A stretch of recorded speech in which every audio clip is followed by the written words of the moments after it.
Welcome to the Defense and Aerospace Report. I'm Vago Muradian here at the Excel Center in London to cover this 20th anniversary edition of DSEI. In fact, we're not just on the Excel Center, but we're aboard HMS Medway, the newest ship in the Royal Navy at this point, having been commissioned just a couple of months ago. Our coverage here is sponsored by L3 Harris, Leonardo DRS, and we're partnered with Clarion Events, the organizer of this great exhibition, as so many other great events around the world. And we're working with the UK Department of International Trade's Defense and Security organization to bring you the very best of British defense here. And it's our honor to be talking to the Right Honourable member from Ludlow, the Conservative member from Ludlow, Philip Dunne, former Minister for Defence Procurement. Sir, it's always an honor and pleasure to talk to you. Great to see you, Vago, and particularly great to be here on HMS Medway. As you say, not only the most recent capital vessel in the Royal Navy, but I'm proud to say the vessel on which I cut steel when I was in post in the Ministry of Defence, and it's just been commissioned 2 or 3 months in. It's great to be on the ship.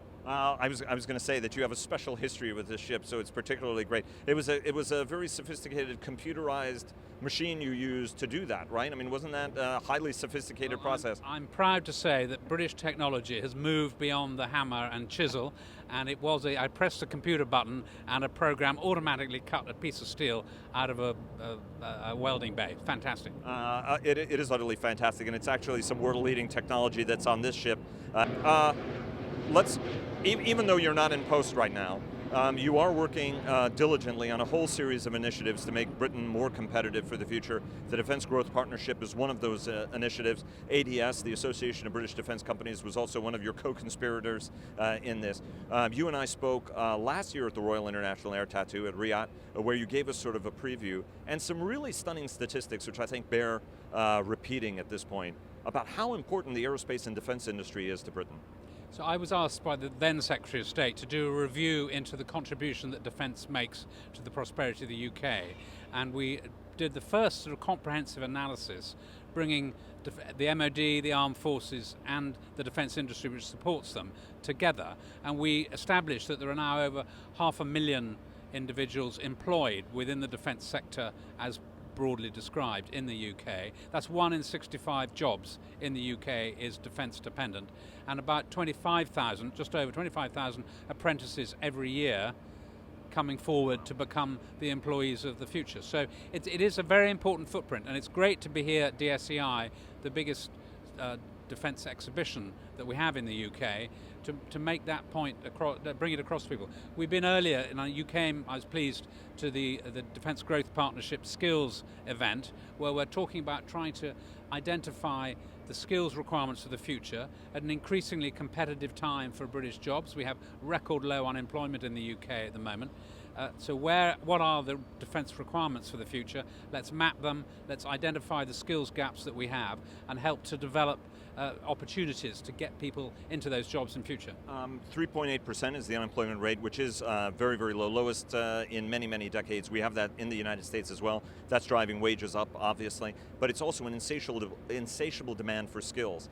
That's coming up, for example, in the Type 31 contract, where there's concern that Babcock, even though it's an extraordinary engineering company, whether some of the skills required to build the Type 31 would in any way reduce the engineering talent going to the nuclear side of the equation, which is so important, as the astute attack submarines are still in build, and the Dreadnought class is the new ballistic missile subs are in development. Talk to us about the kind of skills. You know, you're saying that you're studying that, but you already have an idea of what it is that's necessary. Anne-Marie Trevelyan, your successor in post, currently holding the defense, the MIN-DP job, also was talking about that. What are some of the specific skill sets where you're going to have to put focus and investment in?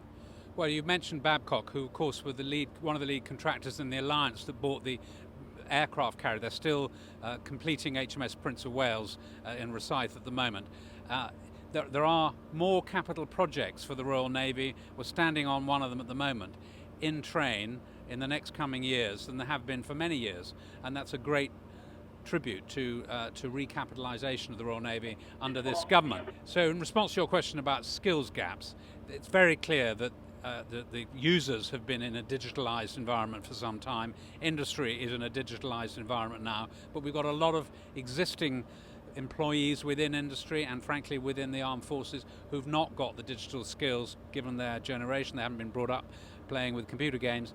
They've got to be digitally enabled, and new generations coming through who may have innate capabilities in those areas. They've got to be trained to cope with the kind of military requirements that they will have. So digitalization is a huge part of this role, but also so is a lot of mechanical and other engineering disciplines. We have a huge demand across the economy in the UK for engineering skills. We've got a big challenge in meeting that demand, so defence has to up its game if it's going to attract young people of today and tomorrow to look for those roles. I think it can do so, and we're looking to put in place a proper structure to enable the British industry, British Armed Forces, British MOD civil servants to acquire those skills and to be able to make them portable across the piece. There is a tendency, though, of governments to want to invest, for example, in things like ships and aircraft and things like that. But sometimes on that skills and the education and the training, some of that investment has been wanting. How do you make sure that that investment is something that's key, is upfront, and gets delivered on a sustained basis?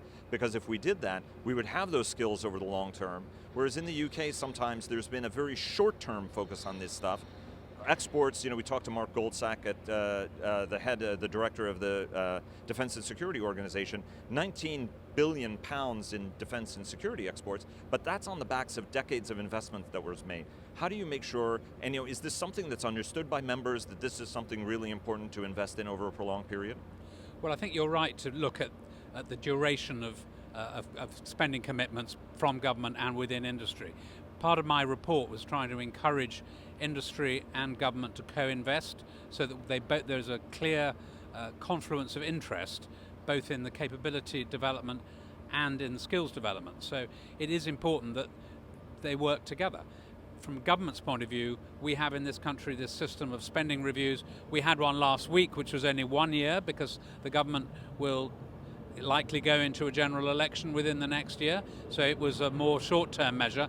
I would expect next year, or when there's a new government, there will be a new spending review which will last the Parliament, and that will provide some security of tenure, if you like, some visibility to defence spending for the next Parliament. We have that in the UK within our equipment plan, our capital programme planning envelope and environment. That lasts 10 years and is a rolling 10 years.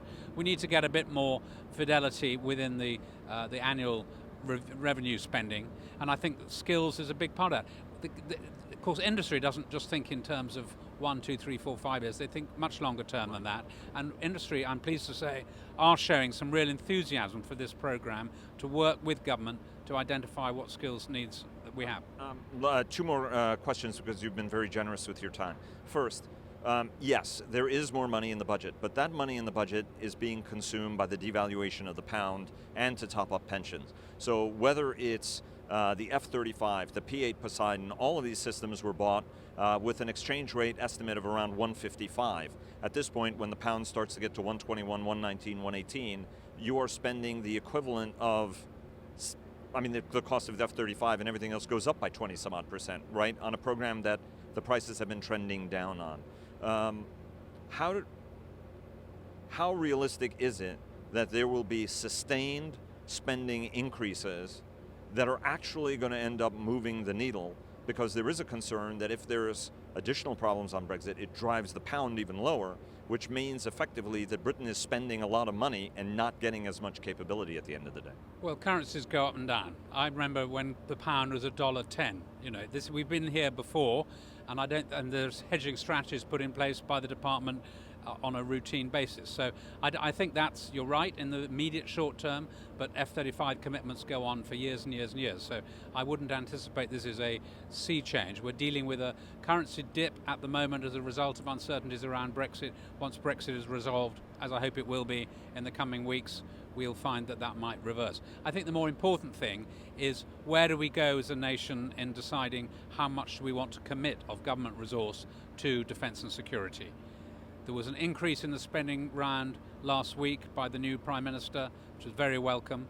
I would hope and will work towards, over coming weeks and months, looking to increase defence spending as a proportion of government spending for the next spending review. And I hope to play my part in delivering that.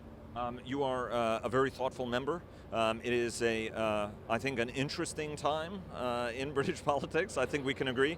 How do you think this is going to play out? How is Brexit going to ultimately go? Because there is a lot of concern, obviously, in Europe, including in the United States, including among friends of the United Kingdom, about how this is all going to play out. How do you think this is all going to play out at the end of the day? Well, that's the big multi-million-dollar question. I'm really pleased you asked me that on camera, Varga. I mean, the reality is that we have a Prime Minister who is determined to deliver Brexit, to honour the result of the referendum from 3.25 years ago. The country, I think, is fed up of the indecision. We need to get that behind us. I believe that he's sincere in seeking to do a deal in mid-October at the EU Council. I'm hoping that that will happen. If it doesn't happen, we're going to find ourselves leaving in some other mechanism. Parliament is trying to frustrate that at the moment, which fuels the uncertainty, and has recently provided some of the tools to the EU to determine. We've lost some of our negotiating position by votes in Parliament last week, and a new act coming in this week, which just adds to the uncertainty. But I hope that provides some further impetus to the government to get a deal done, and to EU governments to recognise that it's in all of our interest. The whole of Europe, the whole of the world trade would be eased if we can find a facilitation for a deal in the next few weeks. Very generous with your time. One last question. There is a concern by some that this whole Brexit process, right? Because depending on how it goes, you're just negotiating the way out. So you either crash out with sparks and timbers falling and things on fire, or you're starting the clock to actually negotiate the unwinding. During that course, there's going to be expectations, right, from anything from £100 billion down to tens of billions of pounds in terms of what has to be paid to the European Union. A lot of individual things have got to be negotiated. And there's a concern that while Britain says we want to put NATO at the center of defense, it is at the center of British defense. I think that a lot of the EU things, I understand from the standpoint of those who want to criticize it, but having discussed this with the highest level with European officials, they want to be better NATO partners. So part of what the EDA is doing is to try to get EU members sharper on their defense game. And so many EU military leaders have said that they lament the fact that highly qualified British officers will be leaving some of their staffs. But at the end of the day, there's a concern that this process will be so bruising that it actually will affect the NATO alliance and affect how some of your closest friends, allies, and partners regard the UK. Is there a concern about this process and how it could actually damage the very institution and organization that everybody wants to protect? Well, obviously the uncertainty breeds concern. Until we establish the future relationship, that uncertainty will remain. But whether we leave with a deal on, as you rightly say, the exit, or whether we leave without a deal, the future relationship has got to be negotiated. So there will be a future trading relationship with or without a deal, and that will take some time. One of the things that I worry about with the UK leaving the EU is that this move, you mentioned the EDA and the EDF, there's a clear attempt to set up a parallel structure to NATO.